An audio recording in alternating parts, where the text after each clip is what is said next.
Yeah.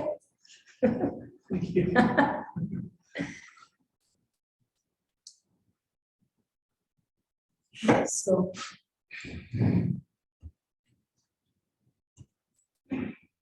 okay, ready. So the next speaker is myself only, and I'll be doing the introduction myself.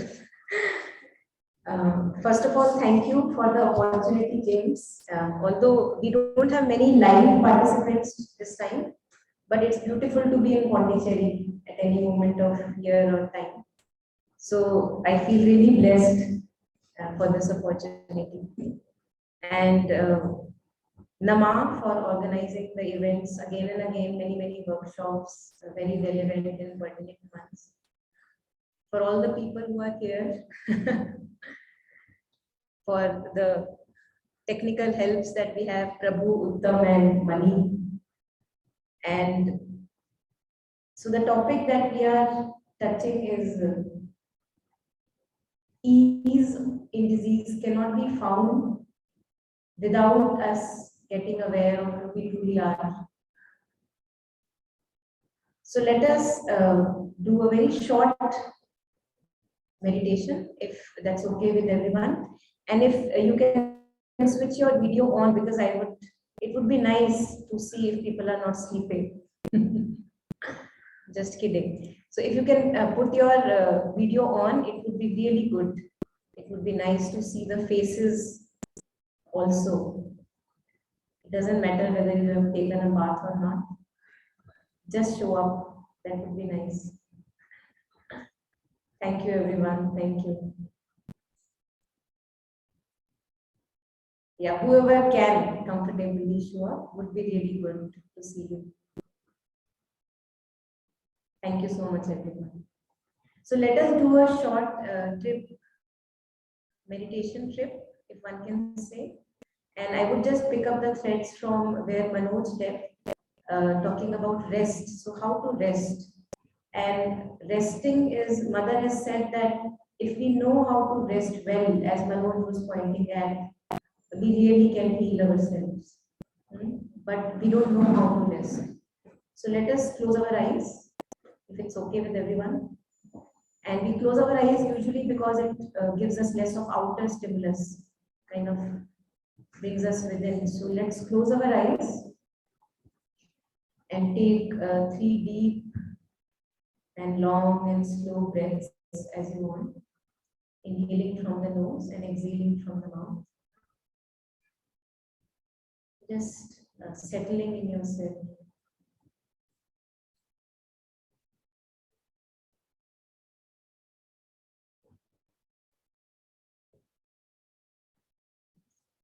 Now for this 5 minutes, we are just going to cling to our breath. Anything may happen in thoughts, feelings, some disturbance may happen, but I would not leave my breath, becoming conscious of our breathing. Just the natural rhythm of breathing. Know that I am breathing.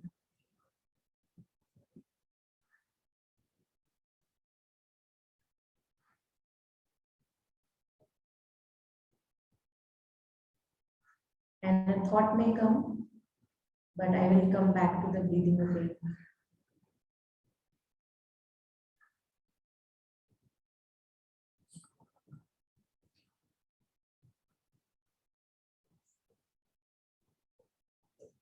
A judgment may come, past memory may come, but I would not leave the breath.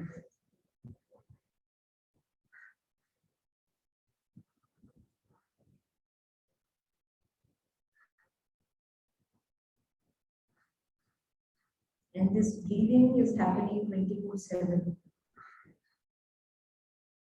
unconsciously.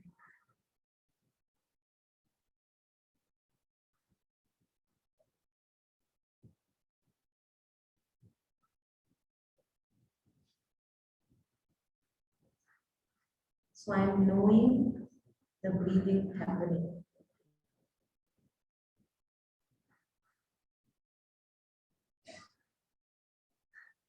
In between, a thought comes, and I know that a thought is there. And I come back to the breath.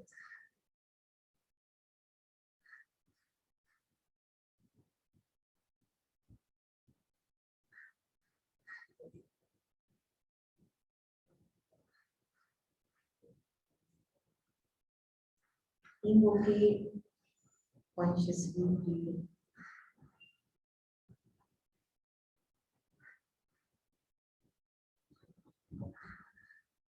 Now, why we cling to breath is not that there is something special with the breath, although there is. But when we become aware of breathing, which is the first step, I know that there is something in me which is noticing the breathing.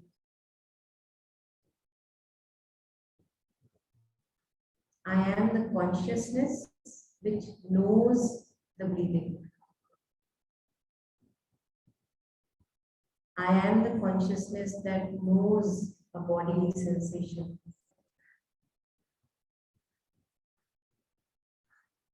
I am the consciousness that knows a thought or a feeling or a past memory. I know that I am breathing.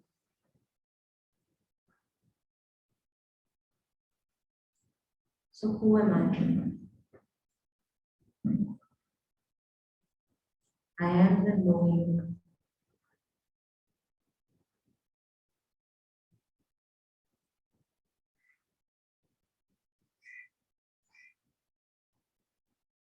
I am the knowing that knows the breathing, thoughts, sensations, and the feelings.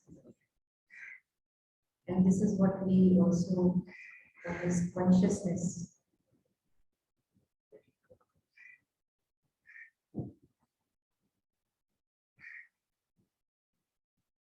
So this is how we rest.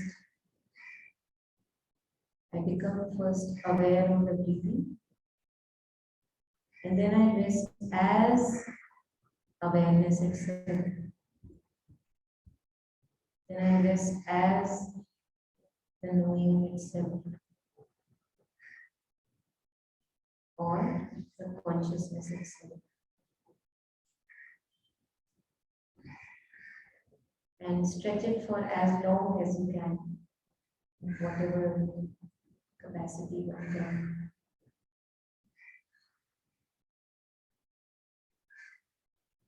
Knowing yourself as the knowing, or being conscious of being conscious. Just that.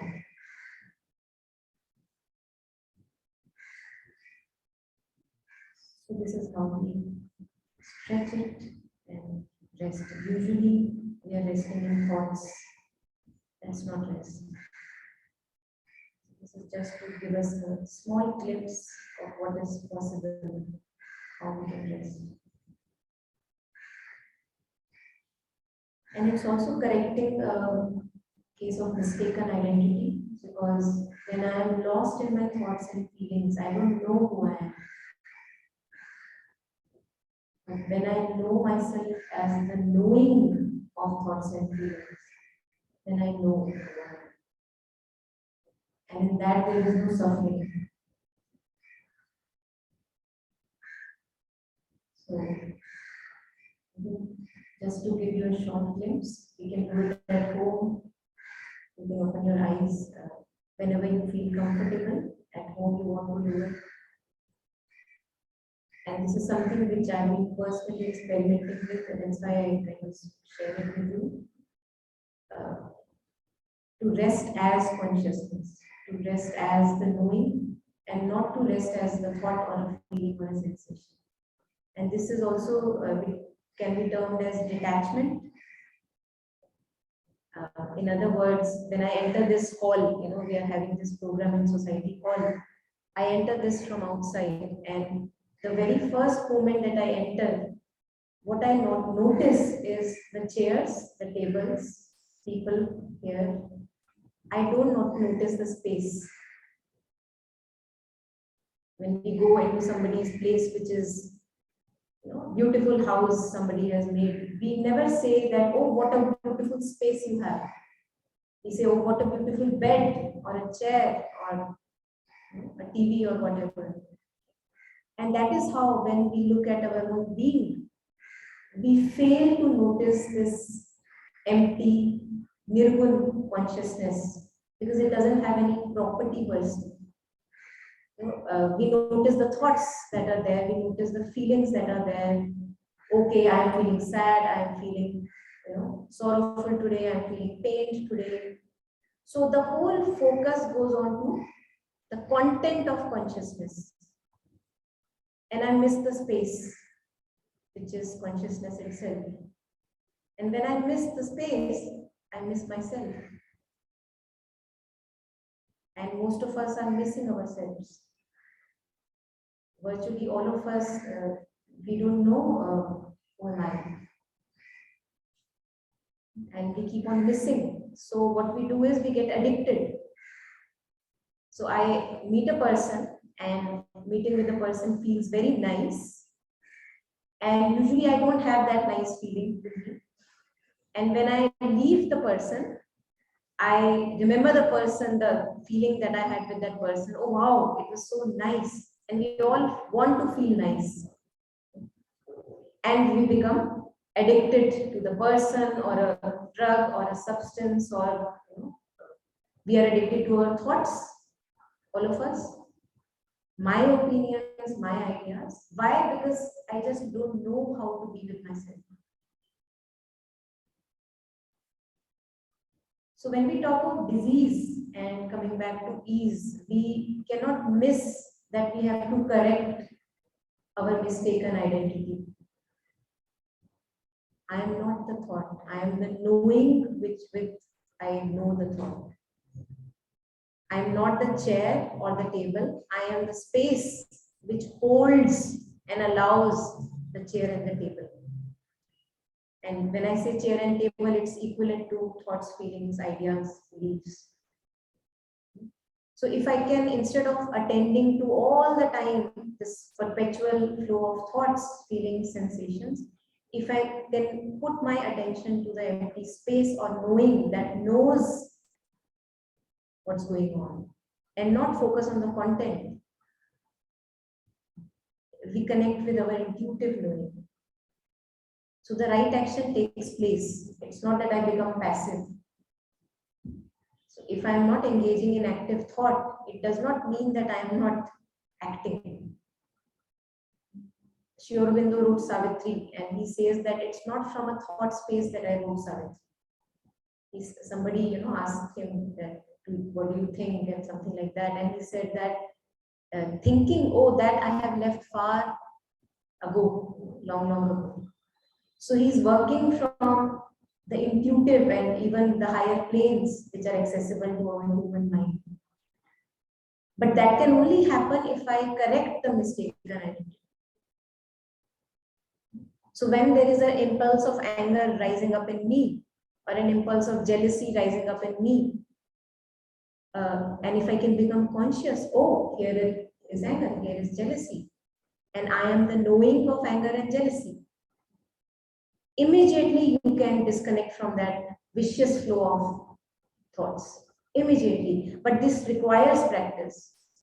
It's almost a paradox that to come back to ourselves we require practice. Although we are never away from it. Now, when we look at a room, you're all in some space, right? So can you say that a chair is disconnected from the space? It's because of the space that chair is. But since the space it's not out loud, it's not very pompous. It says, okay, you want to ignore me, you ignore me. So that's how the psychic being is. It's happy being ignored. Purusha, Supreme Purusha, he said that I surrender to Prakriti. I am happy being ignored. Now that too has a purpose in terms of human evolution, which we will not go today deeper into. But in Savitri also, Sri Aurobindo says that this has to end. We have to wake up to ourselves. Not only in Savitri, all the masters have said, wake up to who you truly are. Now, what did Kabir in his couplets? He says again and again, "Jag sake to jag." Now I can say, oh, I'm awake. I can see all of you.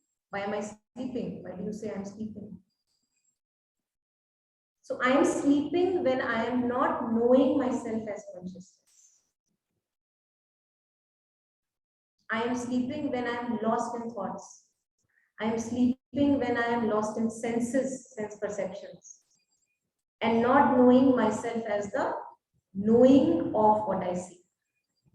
So yesterday I was meeting a couple of friends and they smoke weed, and when I was discussing with them, I could see a lot of judgments and opinions arising in me. And it was, for me, although it brought me a lot of sadness of what we are and what we can be, because there was a lot of good heart that I could see in those people, but still addictions are there and we all are addicted. I may be addicted to my thoughts, that's also addiction. So I could see there the judgment rising, the opinions rising. When I see this rising, can I know myself as the knowing of judgment? Because in that I can relate with the other person at a human level, at a very grounded level, and not become opinionated and look how superior I am, and look, we do this. This categorization happens by itself. We don't have to put effort. Where we have to put effort is to know ourselves as the knowing. That's the supreme ease or sahajta. So I cannot correct my disease if I don't correct the case of mistaken identity. No one can. No one has been able to. I may follow a particular diet, a vegan diet full of healthy organic nutrients. And if I'm still clinging to my thoughts, attached very strongly, rigidly to my thoughts, I'm as bad as anyone else. Buddha said attachment is the cause of suffering. And it's not only attachment to people in our life. I'm attached to my thoughts. I'm attached to my feelings. I don't know who am I if not for the thought of feelings. And there are a few masters alive nowadays who are, along with words of Mother and Sri Aurobindo. Personally, I have been very, very benefited by listening to Rupert Spira, a master who again and again corrects this case of mistaken identity. Know yourself as awareness, know yourself as consciousness. And Tenzin Palmo, she's also a Buddhist teacher and a person who again and again puts the focus back on the track. That it's not my business to fix others, it's my business to correct my case of mistaken identity. And you see the change, we see the change that it helps us become lighter. Because when I am the space, I can let the chairs come in and let the chairs go out. I am not the chair. So life becomes a bit easier. And when life becomes a bit easier, diseases have no point to stay. And this is when I'm off center, when I don't know who I am. And coming out of my own experience of going through cancer also, because I never somehow thankfully took cancer as an enemy or something came to kind of harm me, thankfully by the grace of divine. It always appeared something like, okay, let me see what it is here to tell me. And cancer told me that I was taking myself too seriously, taking my thoughts and opinions and roles that I play in this life too seriously. I am a mother, I am a wife, I am a daughter-in-law, taking them too seriously, clinging to them, and knock on the door, hey, correct your case. And if I can correct them, the case, listening to the knock, whether it's pain or suffering or any kind, whether it's emotional pain, mental suffering, whether it's a relationship challenge that I am facing, if I can use that as my progress to correct the case of mistaken identity, to let go of whatever I am clinging to, it's not worth it. I think things really change for good. Ease dawns in. And even if physical disease may be there now, I don't know whether I may enter into remission of cancer anytime. Who knows? It's body, so many forces working. But at least the life that I have while I'm alive, it's a lighter one. So I'm not burdened all the time and half dead, half alive. Because death can strike any time. Now, people who are absolutely healthy, they may not have cancer. One trip and gone. And one may say that, oh, I just met that person 5 minutes ago, but he's not there anymore. So we are so fragile. Masters have compared us with pani ka bulbula, a bubble, soap bubble on a water kind of a surface, tuck and gone. When people in our life pass away, or we lose our loved ones, it appears so surreal. Oh my God, the person was here right now, and now he's not there. Where is he gone? So we are also like that. We are very fragile, and it's almost like a prayer that can we take this call and make the choice of correcting the case of mistaken identity, knowing ourselves as consciousness. Because if I know myself as the table or the chair or the computer or the laptop, that is all fleeting. It will break down. Now, we had a breakdown, the second day of the session. We can't help it. And when I know myself as the space, that's absolute freedom. Nothing can happen to space. Nothing at all. And chairs will come and go, the bodies will come and go, I'll take another form. But as space, knowing myself as space, as consciousness, I'm absolutely free. And the freedom that we seek outwardly is right here within. People will come and go in my life. I will lose my loved ones. Many friends, best friends will come and go. They will reject me, insult me. At times things happen. But when I am the space, then I'm not holding on to anything. Space does not say that this is a bad chair or a broken chair, it cannot enter the room. Space allows everything to be, and space allows everything to go also. That's the beauty. So as consciousness, I can allow thoughts, feelings, sensations to come, but not clinging to them, knowing myself as space or the consciousness, I can let them go.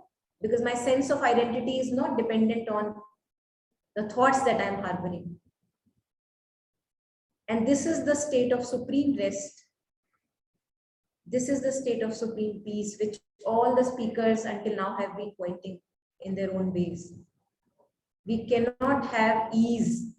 We cannot have well-being and wellness and sahajta and simplicity in life, goodness in life, if we do not correct the case of mistaken identity, no matter if I am a sadhak or a path on a path or a very normal lay person, I have to correct it.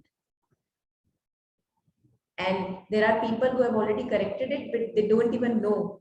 They are in innocence. We were talking yesterday with one of the participants here. We were having a word that there are so good people out there with good heart.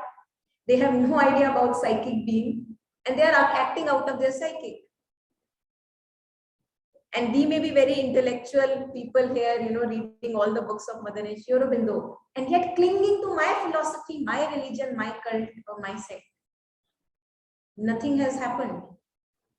So all that we need, I believe, along with reading the words full of illumination, is to have a good heart. If I have a good heart, if I rejoice in others' goodness, somebody may be doing good work out there, and I feel happy for that work instead of feeling jealous. that look, that person is spreading radiance and joy with his simple efforts. The moment I do this, I step back into the psychic being. And in Buddhist tradition, we talk about the 6 paramitas, or kindness, compassion, generosity, loving kindness towards others, myself, being generous, that not only to give to others what I don't need, but to give to others what I may need. And yet I am offering. You're offering your time, offering your presence, stepping back from the egoistic, selfish mode that we usually live in. Compassion, that I see where you are right now, and I have been there also. I see your anger, but I have been angry too. So being compassionate.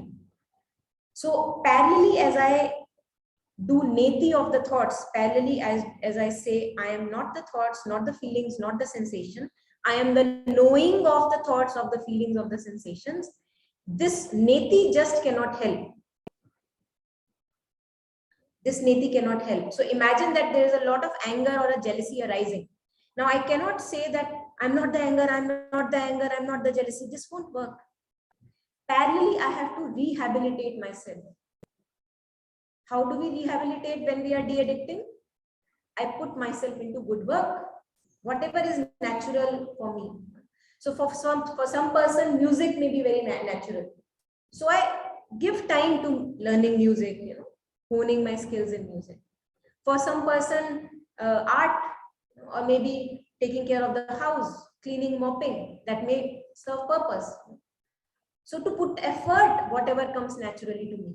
Mother says that, somebody asked mother that, what is my true purpose in life? What am I born for? And everyone is born for something, no matter how trivial we may be. So mother said that before we stumble upon the true vocation, whatever you do with this act of service. Not doing it at, oh my God, I have to do this for the office. Not the right attitude. We suffer in that. We are not at ease in that attitude. So whatever, if I have to do this thing, now I am here, I have to do this work. Okay, let me offer it to all the people around and to the mother. Not very simple, not very easy, or uncomplicated, one can say. It's easy, it's uncomplicated. But the mind looks for sophisticated things. That's why we have more scholars than maybe simple people. We want complication. While the path of heart is uncomplicated. But the mind says, oh my God, it's so simple. What would I do? I will be unemployed. But we see that we have employment. And the employment is at any moment of time in my life, whether it is a good time going, happy time, or a suffering time, I know myself as consciousness.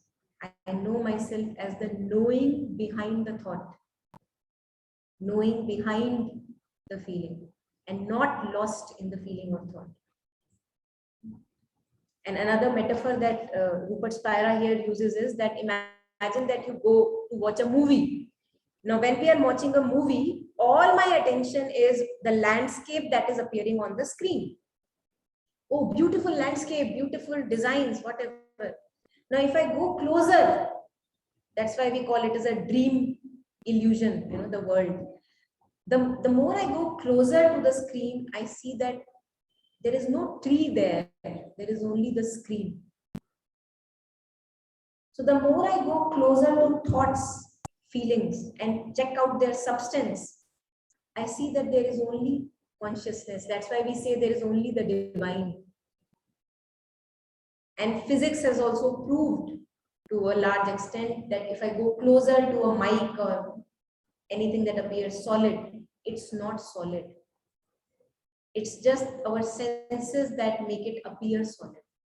So what is the solidity then of thoughts or feelings or self-perceptions, which I give so much importance to? And we have fights, we have nations at fight and at war with each other. My opinion and your opinion. Ego clashes, not only in our homes, but at the level of nations. And what I see at nations level is what is happening in here. I am clinging to my thoughts and opinions. I am not behaving as consciousness, and hence the nations do the same. So I think it's our almost a social responsibility to correct the case of mistaken identity.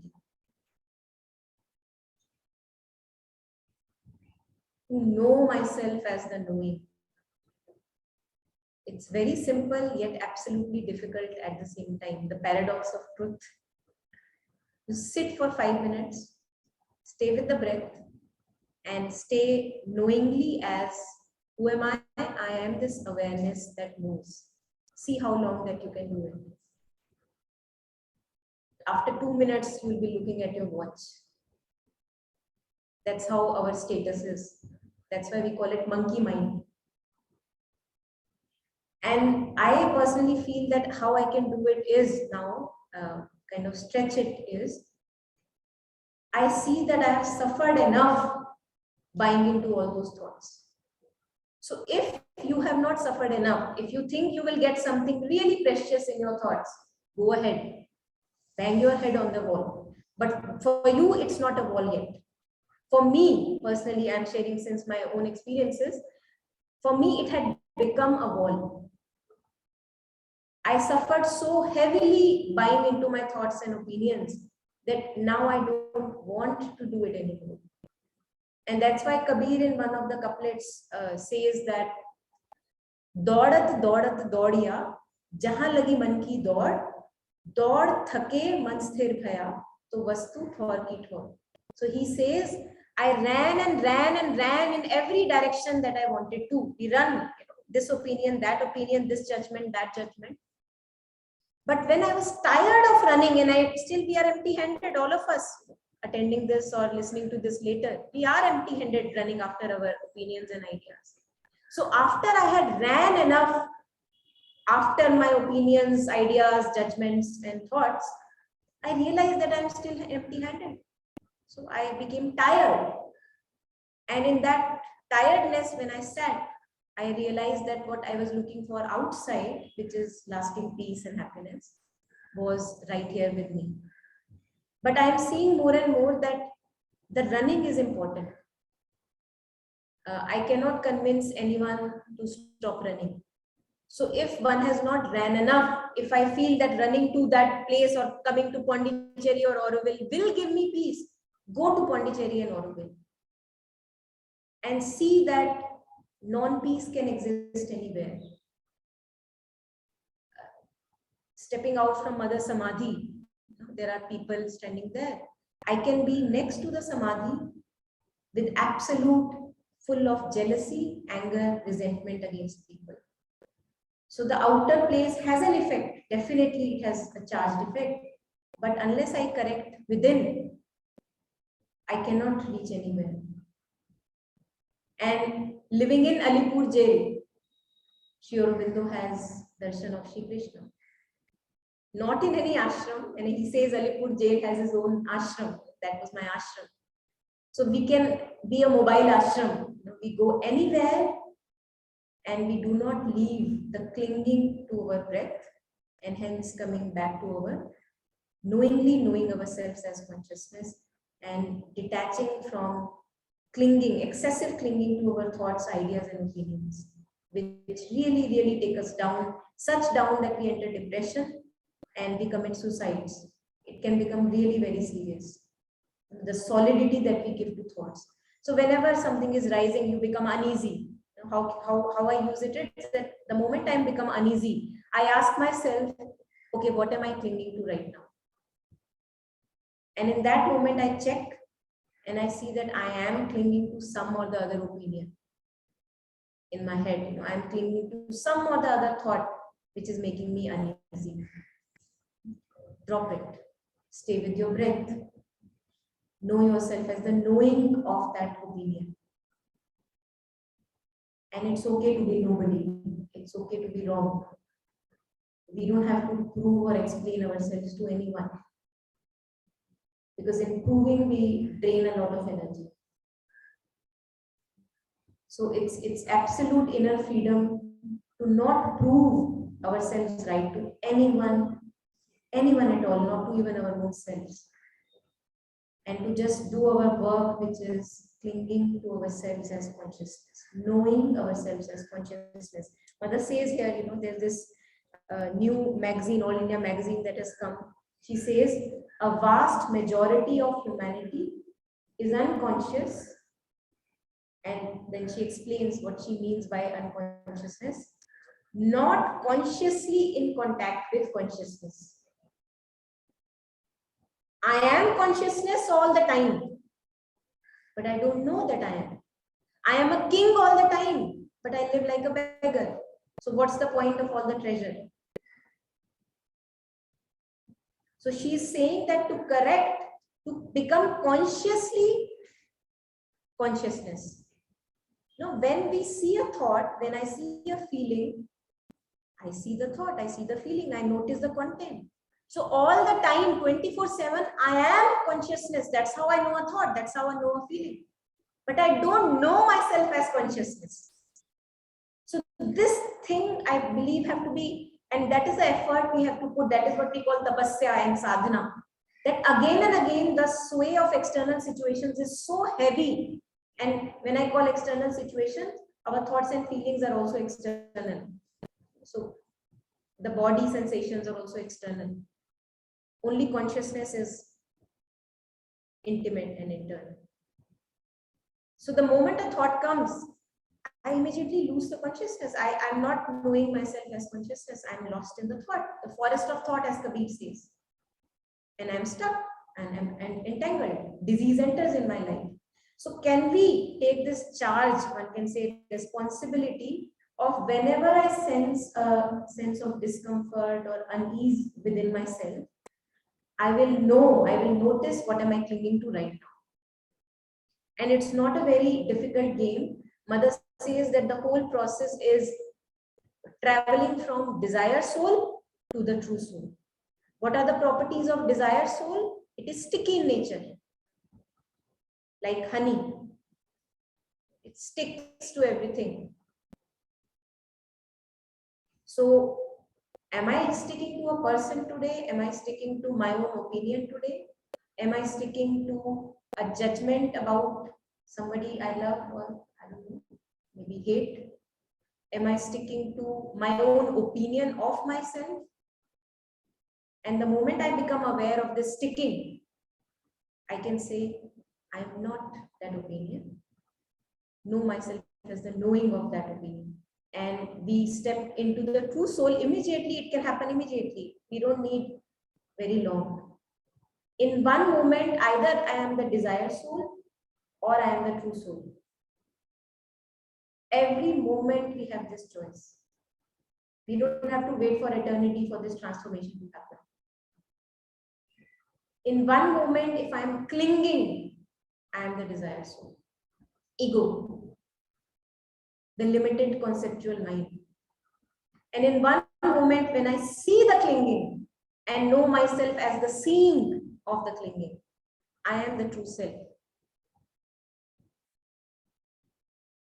And we don't need to be a scholar in order to do this.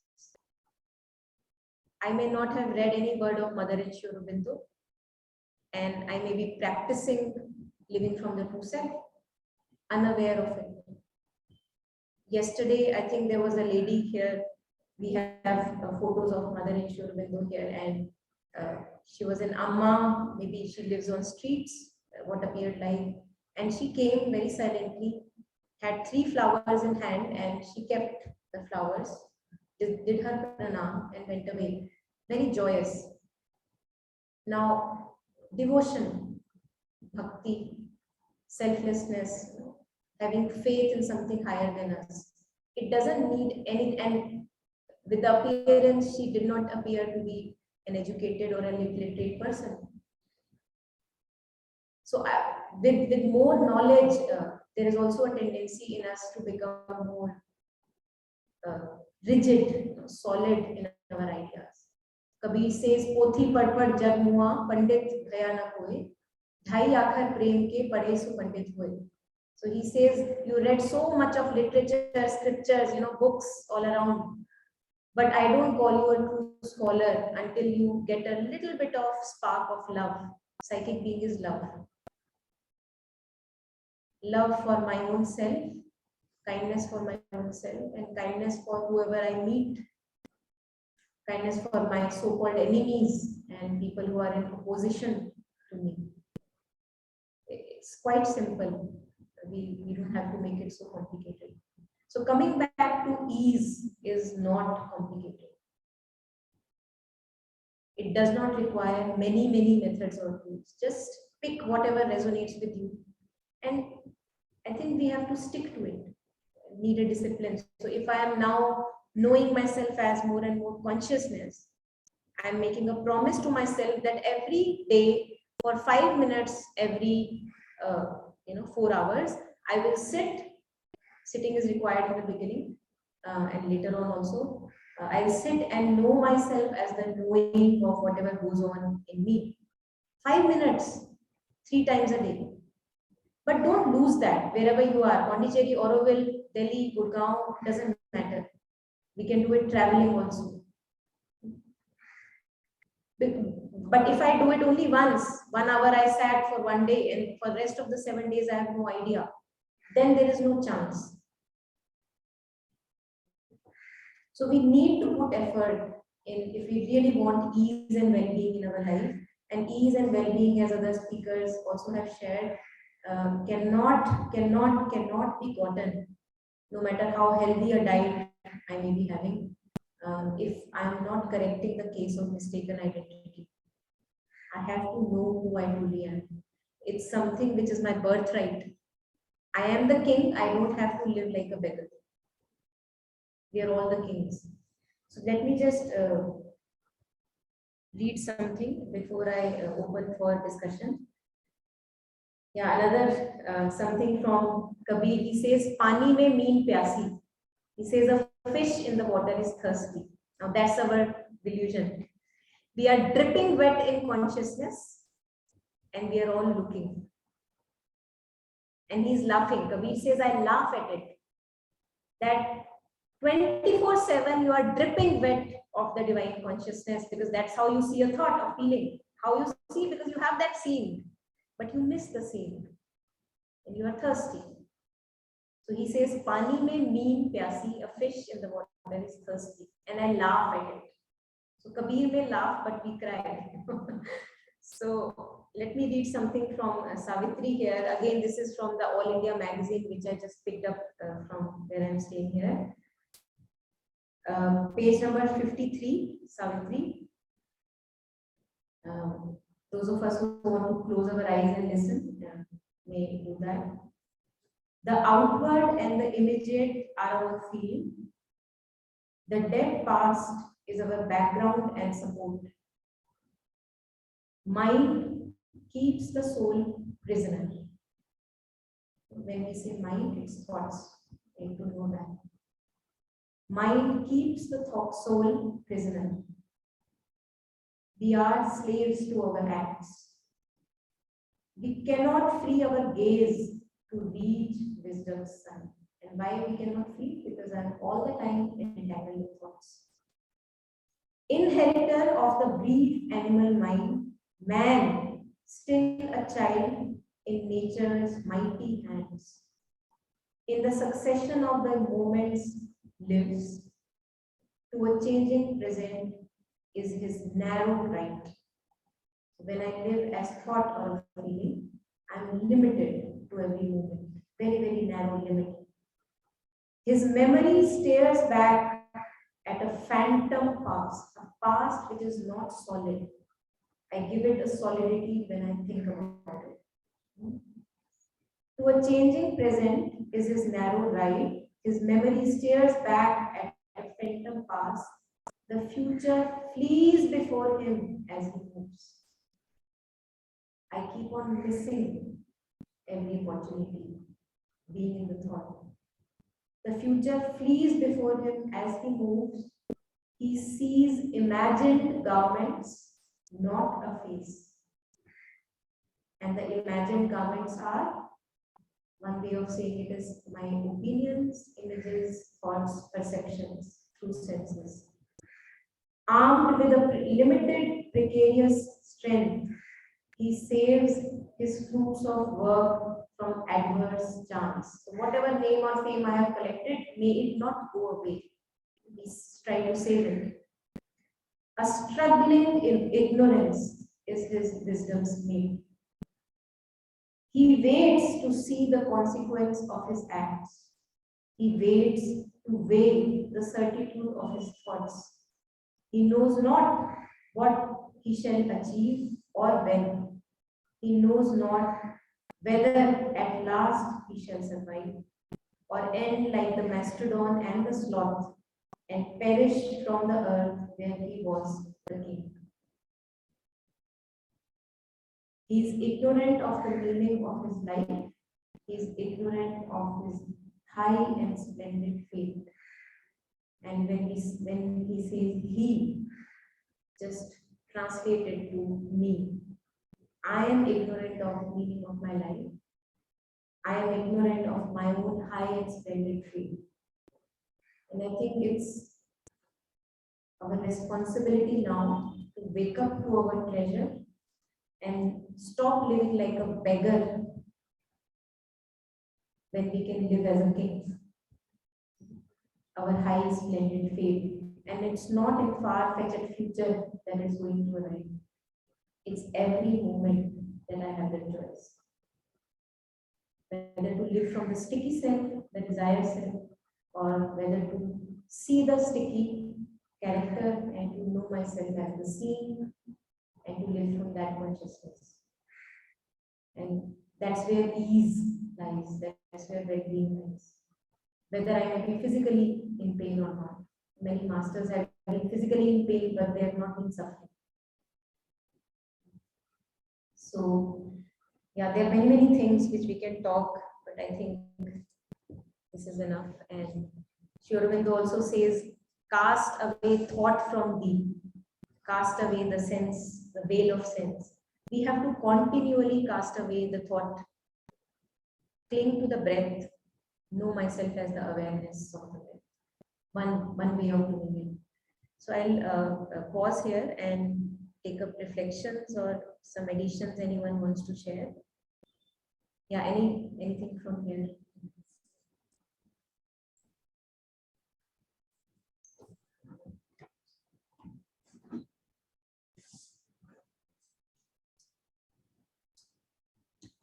Yeah, so if I may ask a question, this is Shailendra Mehta. Yeah, hi. Yeah, hi Shailendra. Yeah, so I also put this up in the chat, but my question is, where do thoughts come from? And would you like to say something on it? Or you're expecting an answer from me? All I can say is that I don't think I create my thoughts. My experience is very clearly that that the thoughts come, right? That's how all of us feel, at least that's how I feel. So I do not know, and it's also clear that they are triggered by some things, right? That the environment triggers thoughts, the inner state triggers thoughts. So it's very clear that thoughts are conditional and conditioned. It's not that I'm freely thinking my thoughts. Thoughts are triggered. So that is the second observation that I can make. But beyond that, I'm unable to make any observations, partly because my own thoughts or my own awareness is not clear enough. So would you like to shed some light on it as to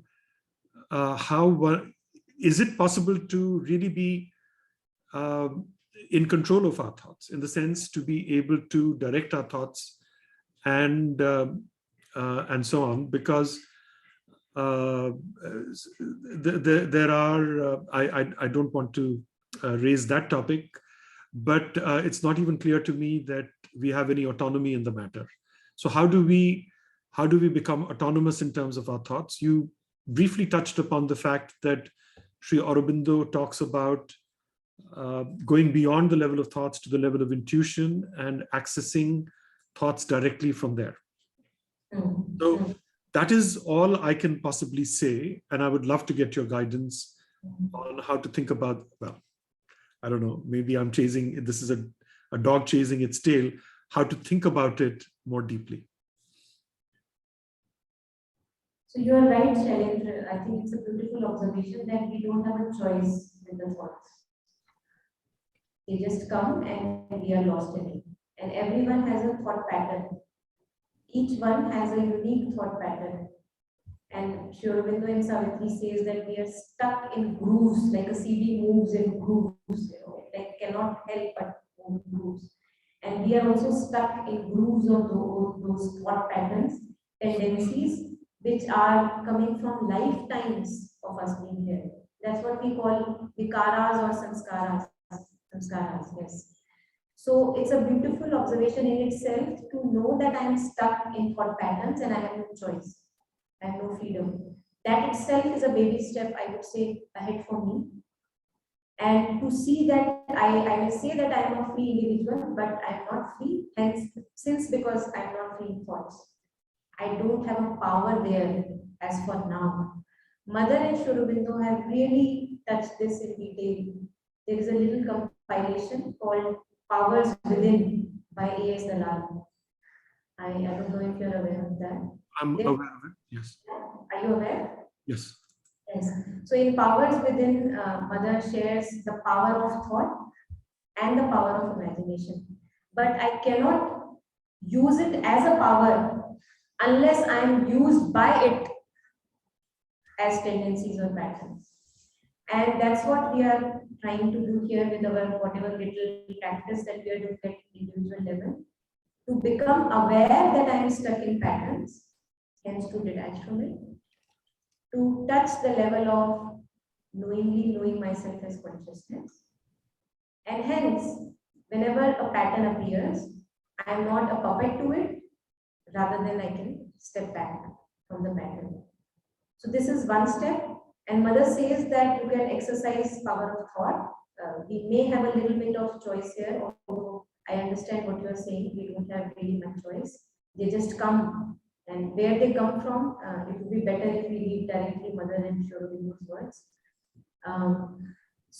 Mother shares that, for example, you catch yourself getting stuck in a thought pattern, right? The moment you become conscious of it, so for example, see a person is sitting in front of you and the thoughts that you see in yourself is, that's a bad person, he did not do good to me last time.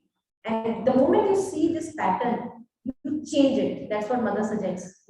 Mother says that if you have to think because you can't help, she's talking about us, since we are addictively, compulsively thinking all the time, she says turn it around. So if you notice yourself getting stuck in a negative loop, how can you turn it around?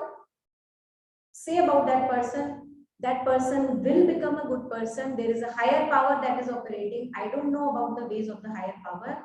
Things will turn out for good. Things will change. So Mother says that this is how you can become conscious of the thought patterns and then kind of transmute or transform them. It's a difficult challenge because most of the times we are not even aware that we have a pattern.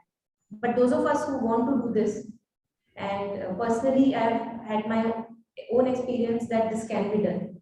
If one has a little bit of will that now I have suffered enough from that pattern, negative loop of pattern, and I want to change it, then you give it away to the higher power. You say, I don't know, I have my opinions about this, but I know that there is a higher power operating and that will take care of everything. So you transform the thought pattern.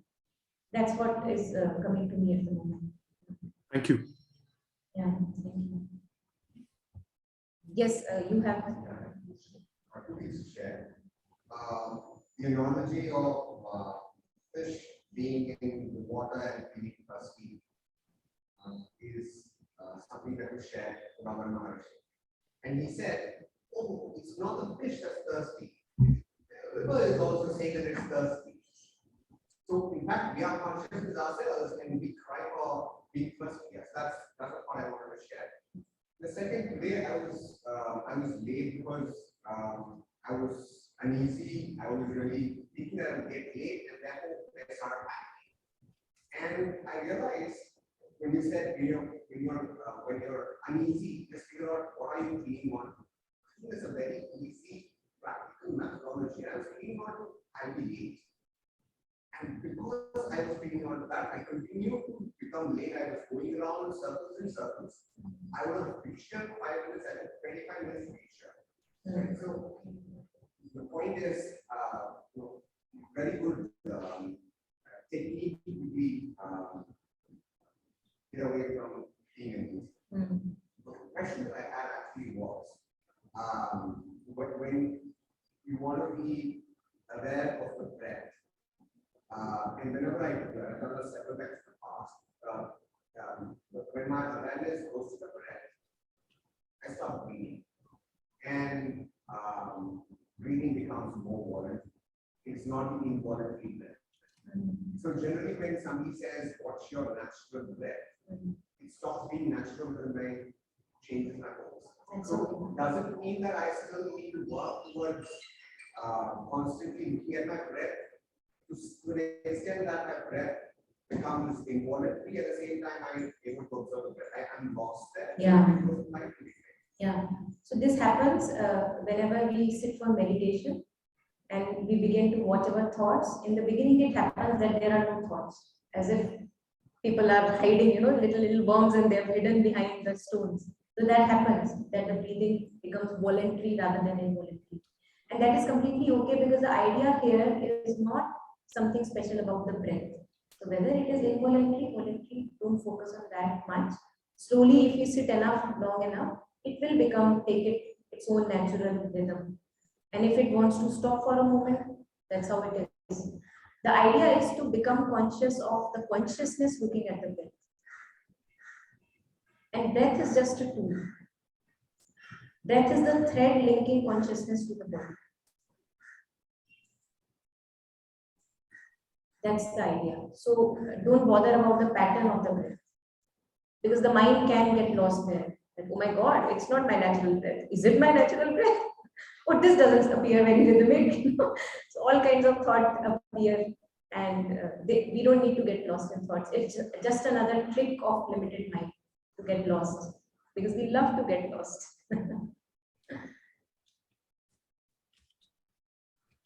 Yeah, anything else? Anyone, any last comments or reflections before we close for lunch?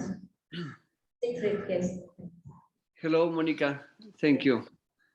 It was so beautiful to hear all this, your talk. I have in my mind a word in English which could be very useful for the same like you are telling us.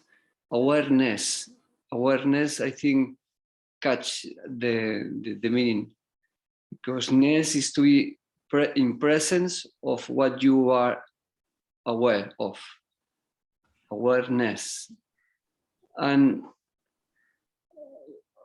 my question, but you have to have the responsibility to answer, is why is so difficult for the world, people, to be in this state of awareness? Because it's very simple, it's very easy, it's like a click. And I think many of us, we do that without knowing we are doing that, because it's natural. But if we pay so attention into try to be in awareness, we lose the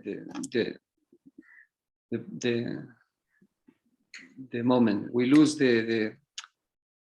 we are trying to do another thing.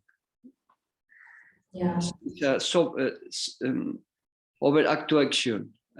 I don't know if is the proper word. So let me just. When we try to do that, then we are doing another thing. We are out of this special state.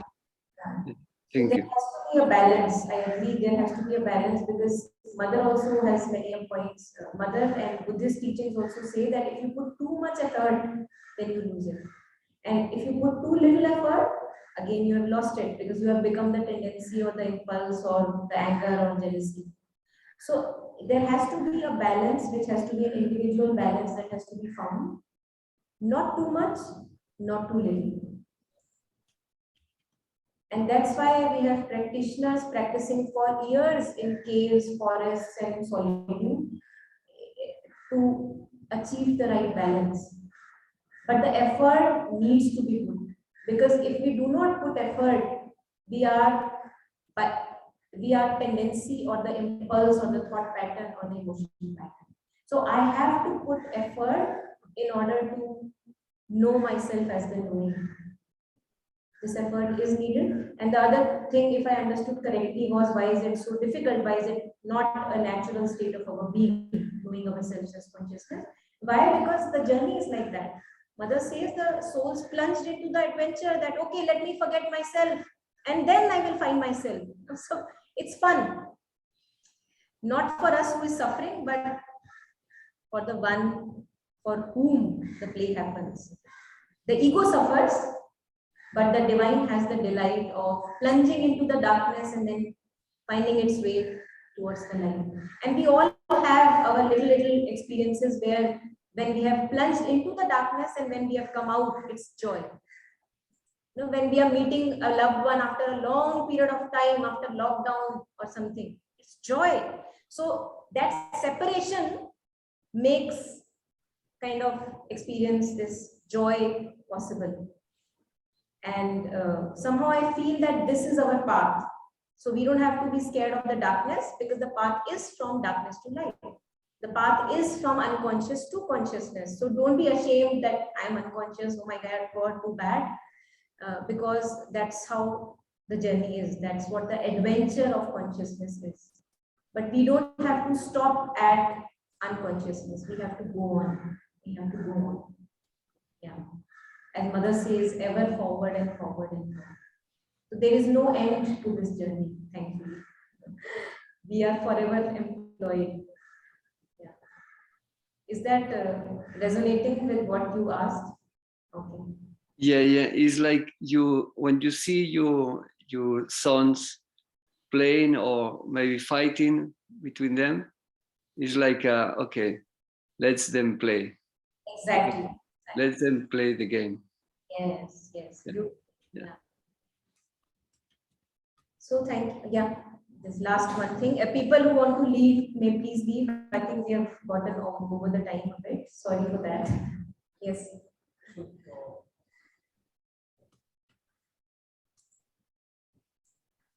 So when you are doing this identity, the same thing like some groups such as surface personality and The inner being. yeah, that's the Yes. So the question is that when we talk about case of mistaken identity, is it the same thing as me knowing myself as the surface personality and getting lost in the surface outer being? And the correcting the personality or correcting the identity is knowing myself as the inner being or the consciousness itself. And we cannot reach the psychic being if I do not correct this. Yeah, absolutely. Yes. Thank you. Okay, so thank you everyone for patiently being here. Thank you. Thank you. So we'll meet again at 2 o'clock, right? Yes. Gitanjali session would be live. Yeah. So yeah, at 4 o'clock we have Gitanjali's session, which was supposed to be online, but now she's here in Pondicherry, so it would be a live session.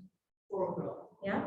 5 o'clock. And we'll meet at 2 o'clock again after lunch with the afternoon sessions link. Thank you so much, everyone. Thank you, Monica. Thank you. It's wonderful. Thank you, Monica. Thank you. Thank you, Monica. Thank you, Monica ji. A wonderful session. Thank you so much. Thank you.